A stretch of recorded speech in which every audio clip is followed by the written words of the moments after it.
Kejagung telusuri aliran dana korupsi bakti Kominfo ke partai politik. Terkait dengan aliran dana dan sebagainya tentu saja saat ini masih kita dalami dan nanti tunggu saja.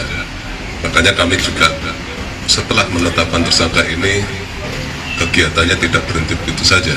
Kita masih melakukan pengumpulan alat bukti yang lain. Ya, kalau nanti ketemu pasti akan kami sampaikan. Harus dibongkar seterang-terangnya, mulai dari kanan paling ujung sampai kiri paling ujung. Justru itu yang saya setuju, karena itu yang harusnya semua orang mendukung pengungkapan kasus korupsi, bukan kemudian wah ini kepentingan politik, ada dari lawan politik gitu, terus kemudian tidak boleh diproses. Itu kan betapa enaknya di negeri ini kalau dengan semua alasan ini kepentingan politik dari atau persaingan politik kemudian tidak boleh diproses korupsi. Sementara negara-negara maju biasa aja ini ada proses-proses hukum. Itu kita berharap kejaksaan tetap serius, dia fokus pada membersihkan pemerintah, mengembalikan kerugian negara, jadi mudah-mudahan tidak kemudian terganggu dengan istilah ini proses politik. Dan kita juga berharap kejaksaan tetap profesional, begitu ya. Ada bukti, periksa, ada bukti, proses. Kita berikanlah dukungan dan semangat ya kepada Kejaksaan Agung supaya menuntaskan ini. Apakah cukup pada 6 tersangka? Sekarang kan sudah 6 tersangka ya. Apakah ada nanti pengembangan lain lagi terhadap yang diduga ikut serta atau turut serta terhadap yang menikmati aliran dana? Kita tuntaskan, kita serahkan kepada Kejaksaan Agung. Saya kalau memang ada partai politik yang menerima aliran dari hasil korupsi partai apapun, saya akan kerja untuk dibubarkan, biar jadi pengingat kita semua bagi pendolan-pendolan partai politik, bagi politisi, jangan korupsi lagi karena Anda akan dibubarkan.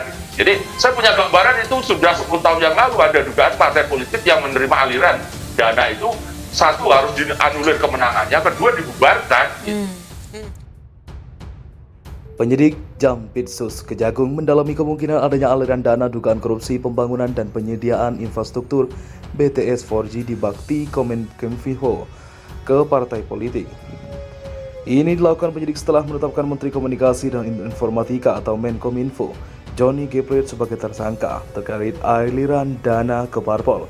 Masih kami dalami, makanya setelah menetapkan Johnny sebagai tersangka, kegiatan kami tidak berhenti begitu saja. Data dari Jampitsus Kuntadi di Kejagung pada Rabu 17 Mei 2023. Kejagung juga masih mengumpulkan jumlah alat bukti lain terkait keterlibatan dan keuntungan yang didapatkan Johnny Plate di kasus ini. Timnya saat ini melakukan penggeledahan terhadap rumah dinas dan kantor Kominfo setelah menetapkan Johnny Plate sebagai tersangka. Penyidik sampai sempat menggeledah mobil bermerek Fortuner yang digunakan Sekretaris Jenderal Partai Nasdem itu ke Kejaksaan Agung. Hasilnya penyidik menyita jumlah alat bukti termasuk dokumen. Penggeledahan mobil itu dilakukan dalam rangka pengamanan barang-barang untuk pencairan barang bukti lain seperti mungkin HP, tambah Kuntadi. Berdasarkan penyidikan, Johnny Plate selaku penggunaan anggaran diduga menyalahgunakan kewenangannya. Dia menggunakan jabatannya untuk mendapatkan keuntungan pribadi dari proyek pembangunan BTS 4G. Kaitannya dengan jabatan yang bersangkutan sebagai Menteri Kominfo, tambah Kuntadi. Menteri Kominfo Johnny G. Plate ditetapkan sebagai tersangka dalam kasus dugaan tindak pidana korupsi. Johnny sebagai pengguna anggaran diduga menyalahgunakan untuk kepentingan pribadi. Diduga keterlibatannya terkait dengan jabatan yang bersangkutan selaku menteri dan selaku pengguna anggaran, kata Kuntadi. Diketahui bahwa Menteri Johnny G. Plate sebagai pengguna anggaran Kementerian Komunikasi dan Informatika, kemudian sebagai pengguna anggaran Johnny memiliki kewenangan yaitu berwenang mengeluarkan anggaran dan mengawasi pelaksanaan anggaran. Sebelumnya, penyidik telah menetapkan 5 tersangka dalam kasus tersebut. 5 orang tersangka yang dilakukan perpanjangan masa penahanan yaitu tersangka Anang Ahmad Latif selaku Direktur Utama Bakti Kominfo, Yohan Suryanto selaku Tenaga Ahli Human Development Universitas Indonesia tahun 2020, Gelubang Menak selaku Direktur Utama PT Mora Telematika Indonesia, tersangka Mukti Ali, Akun Director of Interactive Akun Departemen PT Huawei Tax Enforcement, tersangka Irwan Harwai yang ditetapkan tersangka selaku Komisaris PT Solitex Media Sinergi. Geledah kantor Menkominfo. Penyidik Kejagung temukan tempat penyimpanan khusus dan sita barang bukti. Selain menahan dan menetapkan Menkominfo Johnny G. Plate sebagai tersangka, hari ini penyidik Jampitsus Kejaksaan Agung juga menggeledah kantor Plate gedung Kominfo.